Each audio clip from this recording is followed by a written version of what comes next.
नमस्कार, PGS news में आपका स्वागत है। पीजीएस न्यूज हर रोज लाता है हरियाणा से जुड़ी सभी महत्वपूर्ण और काम की खबरें, तो बिना समय गवाए जान लेते हैं। पहले जानते हैं मौसम का हाल। हरियाणा में बुधवार को मौसम साफ रहेगा। अब फिर से लोगों को गर्मी सताने लगेगी। मौसम विभाग के अनुसार गुरुवार से प्रदेश के 14 जिलों में लू चलने का येलो अलर्ट जारी किया गया है, जिसके तहत सिरसा, फतेहाबाद, जींद, भिवानी, हिसार, रोहतक, झज्जर, चरखी, दादरी, महेंद्रगढ़, रेवाड़ी, गुरुग्राम, फरीदाबाद, पलवल और मेवात जिले में गर्मी का असर रहेगा। जबकि 8 जिले पंचकुला, अंबाला, यमुनानगर, कुरुक्षेत्र, कैथल, करनाल, पानीपत और सोनीपत को ग्रीन जोन में रखा गया है।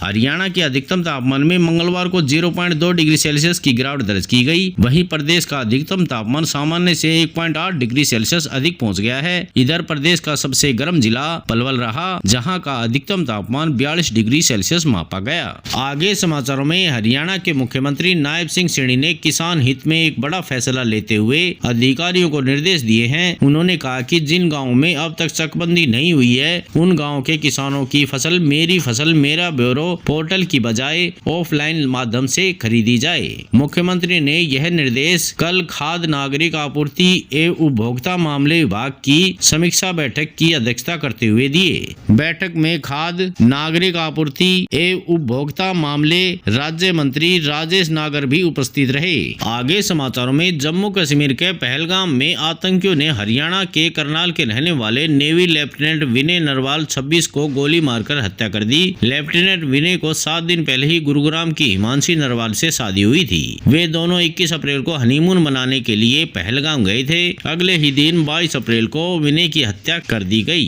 विनय की मौत की सूचना मिलते ही उनके पिता, बहन और ससुर रात को ही कश्मीर रवाना हो गए, जहां बुधवार सुबह विनय का पोस्टमार्टम हुआ। इसके बाद पार्थिव देह हवाई मार्ग से दिल्ली पहुंच गई है। यहां उन्हें नेवी के हेडक्वार्टर में श्रद्धांजलि दी गई। विनय का अंतिम संस्कार आज शाम को ही करनाल के मॉडल टाउन स्थित शमशान घाट में होगा, जिसमें सीएम नायब सिंह सैनी भी आएंगे। आगे समाचारों में हरियाणा में एमबीबीएस एग्जाम घोटाले के बाद पंडित बीडी शर्मा स्वास्थ्य विज्ञान विश्वविद्यालय रोहतक ने बड़ा फैसला किया है। अब यूनिवर्सिटी से जुड़े मेडिकल कॉलेजों में QR कोड वाली आंसर शीट का यूज किया जाएगा। यह फैसला एनुअल और सप्लीमेंट्री दोनों एग्जाम में लागू होगा। यह कदम उत्तर पुस्तिकाओं में हेराफेरी से जुड़े हर हालिया परीक्षा घोटाले के बाद उठाया गया है। आगे समाचारों में चरखी दादरी शहर में कॉलेज रोड पर बनी झुग्गियों को हटाने के लिए नगर परिषद की ओर से आज कार्रवाई की जाएगी। इस दौरान बड़ी संख्या में पुलिस कर्मचारी भी तैनात रहेंगे। बता दें कि चरखी दादरी शहर के महेंद्रगढ़ चुंगी के समीप नगर परिषद की जमीन पर करीब 200 झुग्गियां बनी हैं। नप ने अवैध रूप से बनी इन झुग्गियों को हटाने के लिए बुधवार का कार्यक्रम तय किया है, जिसके तहत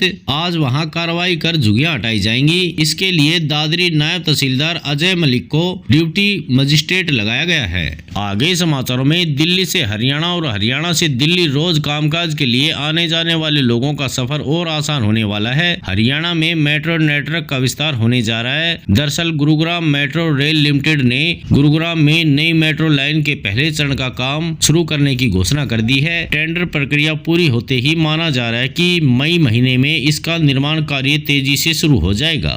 यह वायडक्ट पूरी तरह से एलिवेटेड होगा, यानी मेट्रो लाइन सड़क से ऊपर होकर गुजरेगी। इससे सड़क पर ट्रैफिक प्रभावित नहीं होगा और मेट्रो यात्री आराम से तेज और सुरक्षित सफर कर सकेंगे। आगे समाचारों में फतेहाबाद शहर में भट्टू रोड पर प्राइवेट स्कूल की वैन में अचानक आग लग गई। हादसे के समय वैन में 12 बच्चे सवार थे।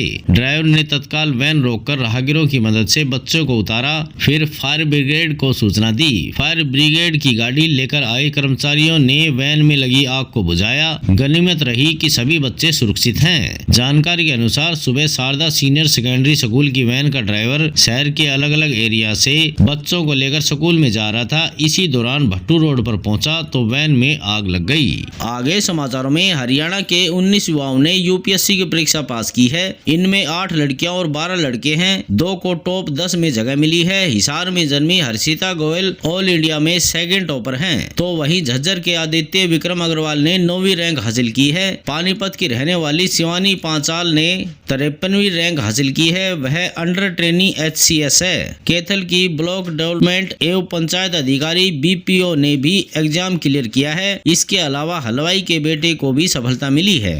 एग्जाम पास करने वालों में किसी को दूसरे तो किसी को छठे प्रयास में सफलता मिली है। इनमें कई ऐसे हैं जिन्होंने जॉब के साथ यूपीएससी की परीक्षा पास की है। हिसार, जींद, फतेहाबाद, महेंद्रगढ़, पंचकुला, झज्जर व सोनीपत से 2-2 और पानीपत, भिवानी, चरखी, दादरी, कैथल, सिरसा व फरीदाबाद से 1-1 युवा शामिल हैं। आगे समाचारों में हरियाणा राज्य महिला आयोग की चेयरपर्सन रेणु भाटिया ने कहा कि लिव इन कानून उनकी नज़र में गलत पास हुआ। लगभग 60% केस ऐसे होते हैं जिनमें सहमति से महिला व पुरुष लिव इन में रहते हैं, बाद में मनमुटाव होने पर दुष्कर्म का केस दर्ज करा देते हैं। मैं पूरी तरह से इस कानून के विरुद्ध हूँ। यदि मुझे कभी मौका मिला तो इसके विरुद्ध जरूर अपनी आवाज़ उठाऊंगी। वह मंगलवार को वन स्टॉप सेंटर में निरीक्षण के लिए पहुंची थी। इस दौरान बातचीत में उन्होंने लिव इन पर बात की। आगे समाचारों में हरियाणा सरकार ने बुधवार को कर्मचारियों और पेंशनरों को तोहफा दिया है। 2% महंगाई भत्ता डीए बढ़ाया गया है। सरकार ने महंगाई भत्ता 53% से बढ़ाकर 55% कर दिया है। ये 1 जनवरी से लागू होगा। मई महीने में सैलरी और पेंशन बढ़ी हुई मिलेगी। करीब 6 लाख नियमित कर्मचारियों और पेंशनरों को लाभ मिलेगा। इनमें करीब 3 लाख नियमित कर्मचारी और 3 लाख पेंशनर शामिल हैं। आज समाचारों में बस इतना ही। कल मिलते हैं और नई खबरों के साथ। तब तक के लिए नमस्कार।